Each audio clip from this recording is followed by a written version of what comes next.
پېښو ته د رسېدو په برخه کې د دولت وزیر لغمان والي ته ډاډ ورکړ چې د ورستيو جګړو له امله به په دې ولایت کې بې ځایه شوو کورنیو سره د 10 ملیونه افغانیو نغدي مرستو سربېره د خوراکي او غیر خوراکي توکو مرسته ترسره کړي.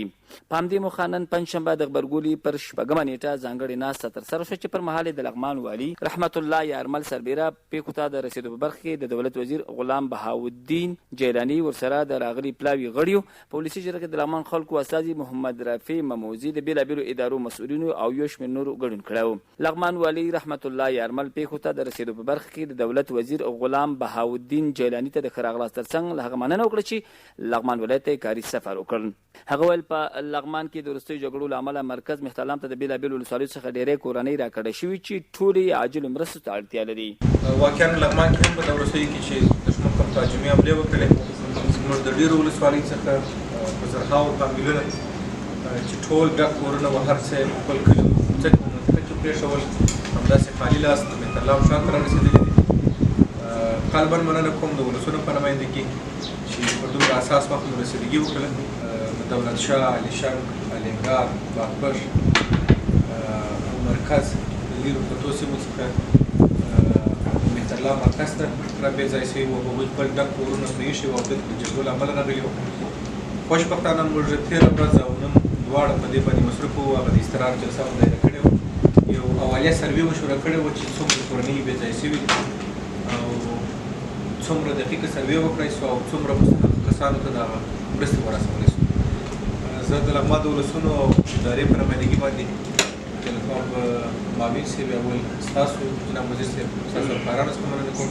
نوموړي ویل د وروستیو جګړو له امله مرکز مهتلام ته د راکډه شوي کورنیو د دقیق سروې په موخه 8 ټیمونه ټاکل شوي تر څو مستحقې کورنۍ په نښه کړي. والي یارمل ویل تر دې مهاله یې شاوخوا 15800 کورنیو سره د خوراکي او غیر خوراکي توکو مرسته ترسره کړې. ښاغلي یارمل پېښو ته د رسېدو په برخه کې د دولت له وزیر څخه وغوښتل چې د وروستیو جګړو له امله راکډه شویو کورنیو ته دې په ښه شکل رسیدګي وکړي تر څو د هغوی ستونزې راکمې شي. په ورته مهال پېښو ته د رسېدو په برخه کې دولت وزیر غلام بهاودین جیلاني لغمان والي سره د خپل سفر په اړه هررخیز معلومات شریک کړل.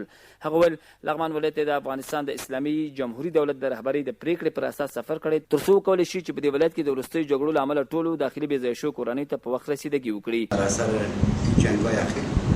ما بر اونا دستگیری بکنیم. ما با سازمان‌های همکار در مرکز افغانستان و با ملل متحد هم در تماس چین هماهنگی لازم داشتیم. انشاءالله ما می‌خواستیم که این مقدار با رئیس ایالت استقرار که چند هزار فامیل و شرکایی از با جناب شما را باز شریک می‌سازند و شما باز با مردم شریک و نمایندگان مردم در شورای ښاغلي جیلاني لغمان والي ته ډاډ ورکړ چې د وروستیو جګړو له امله به په دې ولایت کې داخلي بې ځایه شویو کورنیو سره د 10 ملیونه افغانیو نغدي مرستو سربېره د خوراکي او غیر خوراکي توکو مرسته ترسره کړي.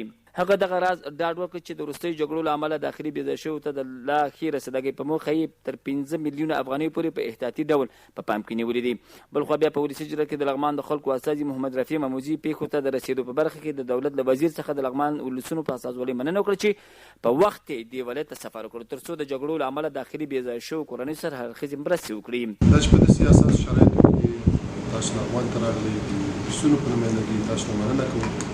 هر کله راشئ هیله مو دا ده چې دا معلومات چې تاسو راوړئ دا د لغمان د ولسونو لپاره ډېر زیات ده خو کافي نه ده.